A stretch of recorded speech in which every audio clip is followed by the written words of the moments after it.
Hello. Thank you for joining us. My name is Sue, and I'm so happy to see you this evening. Today, we're going to talk about something that affects many of us. It's known as FOMO, FOMO, or fear of missing out. FOMO is that feeling you get when you see your friends doing something on something fun on social media and you wish you were there too. The anxiety that comes with the fear of not being included or missing an experience. FOMO can be all consuming and really impact your mental health and happiness if left unchecked. In this episode, we'll discuss what FOMO is, what causes it, and most importantly, how to overcome it. So I think that, many of us have experienced this feeling of, why wasn't I invited? Or, I wish they'd let me know because I could have gone there too. Or, I don't live very far from that restaurant. Why didn't they ask me if I wanted to join them? And those kinds of thoughts, and can be really hurtful and painful. So, FOMO stands for fear of missing out, and it's pretty much exactly what it sounds like. FOMO refers to the apprehension that one might miss an opportunity for social interaction, a novel experience, or some other satisfying event. It's characterized by a desire to stay continually connected and in the know about what other people are doing. FOMO is related to social anxiety and loneliness. It often stems from feelings of inadequacy and isolation. With social media, it's easier than ever to see what everyone else is up to at all times, which can make you feel like you're not measuring up or you're disconnected. I think it's even worse when you see what people are doing. I mean, it used to be that, if you were invited to go somewhere, someone called you or you talked about it at school, and then they were like, yeah, this weekend we're going to go do this thing. So the only way that you'd know something was even going on is if you were kind of invited. So I think that it's really hard now because you see pictures of people, at restaurants or having drinks at a bar or like out having adventures or even just sitting and chilling together at someone's home. And it's really painful to think like, why wasn't I invited? And so I think it's worse to know that people are doing things without you or that people are making plans and, kind of living a life where it's like, well, let's not tell that person that we're going to go do this fun thing. And that's just so painful. What causes FOMO? FOMO is related to social anxiety and loneliness. So there's a couple things that contribute to this feeling. One of them is social media. Platforms like Instagram and Facebook allow us to view carefully curated highlights of other people's lives, which can make our own lives seem boring or inadequate by comparison. Seeing the fun others are having, especially having together, can definitely spark FOMO. Another culprit is feeling dissatisfied with your life. If you're generally unhappy with your friendships, social life, or activities, you'll be more likely to experience FOMO when seeing how great other people's lives seem. Now, remember, you're just seeing curated images, right? You're not seeing what it's like all the time in people's lives. You have no idea how boring or how lonely or how inadequate or painful or terrifying other people's experiences are because they sure don't share that on social media. So you would never know if someone's life was actually really painful and awful because all you see is smiling faces and happy families and everything is beautiful and wonderful and the sun is always shining. And that's so not true of life. Having a competitive nature also doesn't help with FOMO. People who tend to compare themselves with others and always strive to have the best lifestyle or experiences are also more prone to FOMO. Um, Also, feeling lonely or left out definitely makes it feel worse that you're missing out on things. Those lacking meaningful connections and community can feel isolated and left out, driving FOMO when they see their peers bonding without them. How to overcome FOMO. The good news is that FOMO can be overcome with some self reflection and shifts in thinking. Here are some tips. Limit social media use. I think this is such a big one. Set boundaries on when and how much time you spend consuming social media. Too much social media breeds FOMO. I think that these days, it's really great to just get out of the house, just go do something else, go to a library and just pick up books that look interesting, or borrow a movie, or look at a new series on Netflix that you've been recommended. Just try to get your mind away from what you think other people are doing without you, and just make your own fun. Go do something that is satisfying to yourself. Question what you see online. Remember that people's curated posts don't show their reality. Don't take things at face value or compare people's lives. You never know what's actually going on behind closed doors. Focus on gratitude. Spend time appreciating what you have instead of what you think you're missing. Maybe keep a gratitude journal, or just think about 3 things you're grateful for in the morning before you start your day. Kind of like shifts your attention in a positive direction. If you actually realize what you have, you can honestly feel like you have everything, because what you have, your home, your car, your life, is an absolute dream for someone who doesn't have a home or a car or a life. So remember the great people that you're surrounded by. Remember the comfort and being warm and being cozy and having a place to sleep that you can make beautiful, just with simple things, really simple things like plants and music and candles. Like, there's really inexpensive ways of making your environment feel more cozy, inviting, and rewarding. Carve out time for self care.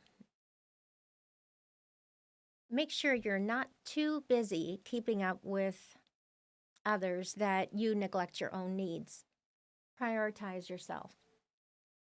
It's okay to say, I don't really feel like going out tonight. I think I'm just going to stay in and make popcorn and watch movies. And it's perfectly all right, because sometimes you just need to, in a sense, do nothing for a little while. And I find that, like, if you're worried about a project or something that you need to create, if you kind of get away from that activity and then go for a walk, or just go to a Target. I like to just go to Target and walk around and look at things. You can often get inspiration from just being out in a different environment. And you come back and you have creative ideas, and you have like things you didn't think of before, and things you can look up. And then before you know it, you're writing something and you're like, oh, this is great. Yeah, I have no problem writing now. Also, strengthen real world connections. So, invest time and create opportunities for real world relationships instead of living vicariously through your feed. Make it a point to call someone, or ask if they want to go do something, get a coffee, go for a walk, go for a drive. It's amazing how much fun it is to just actually be able to have a car and just get in the car and just go somewhere. It's amazing how lucky we are that we could just change our environment, change the inputs that are coming into our brain really at any time. And we are so lucky that we have this available to us. We don't have to wait for a bus or take a train. You can just get in your car and just drive somewhere. And you could just literally say, like, where do I want to go that I've never been before? Or where should I go? And just think north, east, south, or west. And just pick a direction and just go and see what's there. You can always like look up, interesting places along the way. You can always look up something that you've always wondered about. Is there like a cider mill that you've never been to? Is there like a metro park that you can go and maybe sit by the water? It's amazing how many things you can do that are free, but are just like right there in a sense waiting for you that you forget that it's there. So take advantage of things that are, right there available to you.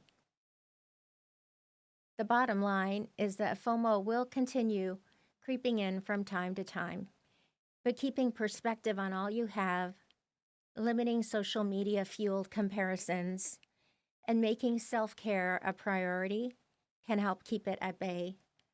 What matters most is living a life true to yourself, not chasing the lives of others. I really feel like, people that have certain lives that are very different than mine, it's kind of like it suits them, like it wouldn't suit me. I like kind of just being sort of quiet and kind of like just enjoying, reading or learning things from YouTube videos. Or today I was on LinkedIn Learning. And I find like if you're interested in learning something that is so interesting, your brain is just like, yeah, give me more. And, you're taking in new input and you can use it in your life. So, really recommend LinkedIn Learning because some companies pay for it. My university pays for it and makes it available to alumni. And so, thank you so much, University of Toronto, for caring about alumni. Really appreciate that. So, yeah, so I think that, it's important also to kind of think about, loneliness today. There's a few factors that suggest that people may be more lonely today than in past times. There's like a decline of community. In the past, people were more engaged with community organizations, civic groups, churches, local shops, which fostered a sense of belonging. Today's more transient and disconnected world has reduced these community ties. I think one of the nicest things you can do is that Saturday that's before Cyber Monday, which would be after Black Friday, that Saturday, the very next day, they have a Small Business Saturday. And so everyone is encouraged to just go to their communities, or you can go to a different community and just go to the local shops and see if you can, support the shops by buying Christmas gifts at their home, their shops, because you don't always have to get everything from, the big retailers. And sometimes you can have something you've never seen before, something that like an artisan made, or something that is indicative of your city, of your community, and makes you feel like, yeah, this is really my home. Technology replacing in person interaction is also a factor in that we're more lonely than we used to be. Human connection is now often mediated through screens, with more time spent engaging on devices than with people face to face. This can leave like an intimacy void. I think that there's nothing that compares to being in person, whether you're meeting somebody for the first time or whether you're just getting together with your friends. There's so much that you can do and experience, and you can play games and you can watch something together and you can like learn a course together, which is not the same if you're both watching a screen. It's not the same thing. So it's really wonderful if you can be in person and enjoy something together. Certainly to go for a walk or to go shopping or to go to a movie. There's really no substitute for being able to spend time with somebody or with other people. If a couple of people is it's amazing. The interplay and the conversations and the joking around and all of that. You just can't get that by yourself looking at a screen. You can't do that. So, social media also kind of has this illusion of connections. While social platforms create connection opportunities, they often lead to more superficial net relationships and comparisons, and also sometimes make people feel excluded. Um, I'd say that the younger generation, a lot of people are delaying marriage, delaying having a committed partnership. People are getting married and having families later in life than generations ago. And this means that more young adults are spending prolonged time alone rather than partnered if they don't meet the person that they want to spend the rest of their lives with early in life. Fewer close confidants. Surveys suggest the number of close friends and family members that people have to confide in has decreased over decades. Without close companionship, loneliness can fester. Also, reduced social stigma. In the past, there was more stigma around admitting loneliness. Today, people are more forthcoming about feeling isolated, disconnected, or lonely in public discourse. So, this is a positive thing that you can actually say, hey, I've just been really lonely lately, or I've been spending a lot of time alone. And then it's just, if people know that, then they can invite you and they can spend time with you and you can make plans with them. I think it's a really good thing to reach out if you're feeling really isolated. It's really great to reach out because sometimes other people are also feeling isolated and alone themselves, and they would be happy that you did reach out so that you can actually just spend time together, and that can lead to a much closer relationship for both of you, and you both would have needed it. So, some say that communities were never as intrinsically connected as nostalgia suggests, and technology does allow people to stay in touch across distances today in ways not possible before. So, while loneliness may be more prevalent and talked about today, it's difficult to say if human nature and the need for connection has fundamentally changed over time.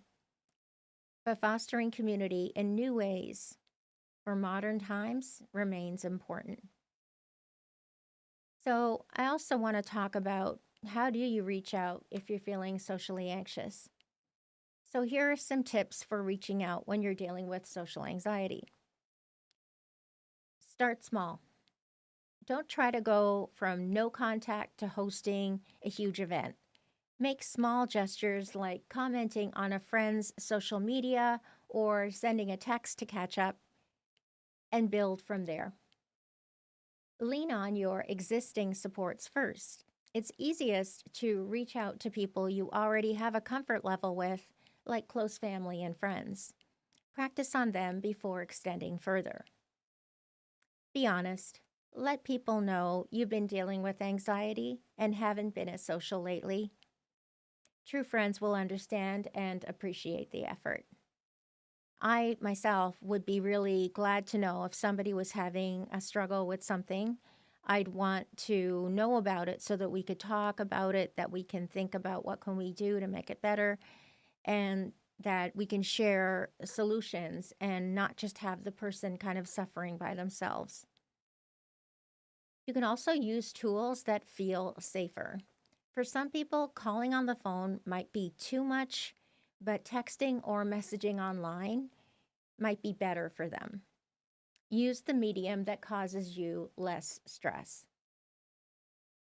Suggest low pressure outings.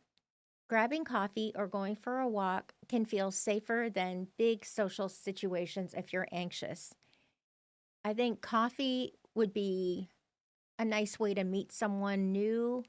If you've never talked to the person before or met them before, it's kind of nice to have coffee with them because then you can both feel like, do I feel comfortable and would I like to actually spend more time with this person? It just gives you an opportunity to be more true to yourself, I think, and to give the person a kind of a not so much like pressure about, oh, where can I take them out to dinner? And is this nice? And I have to dress up and all. It's just easier to go have coffee. There's so much less pressure. Remember, people usually appreciate social invitations. Even if you feel burdensome, chances are others will be happy to hear from you and make plans. Also, have compassion for yourself. Reaching out is courageous. If your anxiety gets the best of you, don't beat yourself up. Definitely give yourself credit for trying. And just try again another time. Consider professional support if anxiety prevents you from connecting at all. It may be time to pursue counseling or a support group. The good thing about that is that you would get help right away, and people can see often other people can see your situation better than sometimes you can see your own situation. And having support, especially in a group where people are feeling the same kinds of things, it's incredibly empowering because you can actually talk about how you feel and you can listen that other people are also having struggles and that you're not the only one. And I think one of the best things you can do if you're feeling down is to try to make somebody else feel better. I really feel like if you don't have anywhere to go or anything to do, if you have some way of volunteering, giving away your time, or helping someone else, helping a child, or helping an elderly person who needs help, it's amazing how good that feels. And that person really does need your help and very much would appreciate what you're doing for them. So I would say, what you're looking for, try to give it away because you feel generous, you feel good about yourself, and for a little while maybe the anxiety or the depression can be sort of at bay for just a little while, and that might encourage you to do more volunteering or to have the confidence to go into a situation and help out, like volunteering at a camp in the summertime or spending time reading to children if you know that there's a reading program or a YMCA. That's really, really nice to do with your time, is to spend time with children. Also, I feel that board game groups are a great place to learn and practice social skills if you're feeling kind of socially anxious or you're feeling isolated. The reason is because board games, there's something to talk about, there's something to do. You're all looking at the board, you're all doing things, and you can interact with each other. And in between playing, you can also have conversations. And while other people are having their turns, you can actually get to know people and, of course, watch what's going on and listen and participate. But if you feel comfortable, then maybe you could go back there again and then sit with the same group, and you would know that at least when you came in, that people would be happy to see you. They'd be like, hey, come sit over here. We're just starting this game. And I know that in board game groups I've belonged to, that we're happy to teach a game, we're happy to include someone new, and that way you can just sort of feel like you belong, that you know what, I'm going to try to learn this. And if you can't learn it, if it's really complicated, we're going to know that it's like, oh, you know what, maybe we'll do this game instead because we don't have to do that game there. So it's nice. People who are in board game groups are really good at kind of having an idea of what would be a good game to play with a new person. Um, yeah, so sometimes you wonder about what am I going to say? I have nothing to say, but there's always the game you can talk about. There's always other games you've played that it reminds you of that you can talk about. You can always talk about um, things that are going on in the community, or if there's a conference coming up. We love to go to board game cons.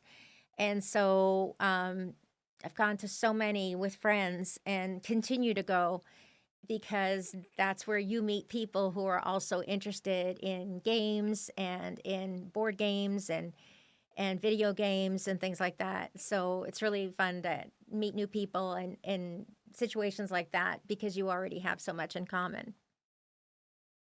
I think one of the best things I've ever done when I moved to a new place is to join a board game group, and they're such a great group. I really feel like the people are irreplaceable. And so, if I were to visit that city again, I would definitely plan to visit a couple of the different pubs and things that we used to get together at. And then just make a reason, to get everyone together. And then it's just nice because over several years, you're playing with people, and when you're at a board game store, you can go with the friends and then think, oh, what do you want to play? And, choose a game together. And it's really exciting. It becomes a little bit addictive, I think, to join a board game group because there's always games that you're like, oh, I really want to buy that game. And, but it can be expensive. Some games are like 40, 60, $100.